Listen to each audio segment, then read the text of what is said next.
Around the state, new today, City of Leesville Mayor Rick Allen will be officially sworn in as president of the Louisiana Municipal Association.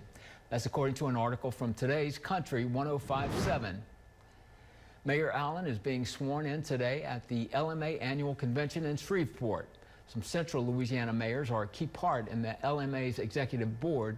Those Sin-Law mayors include LMA District E Vice President and Pineville Mayor Rich Dupree, District D Vice President and Anacoco Mayor Keith Lewing, past President and Woodworth Mayor David Butler, and LMA President and Cheneyville Mayor Derek Johnson.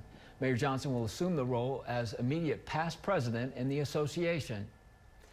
And Leesville Mayor Allen said this in a statement today: "I am truly honored to have been elected by my peers to the LMA presidency seat.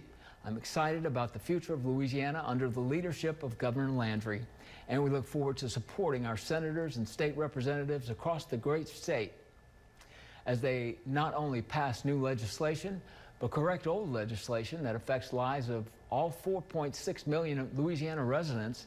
God has been so good to us here in Louisiana."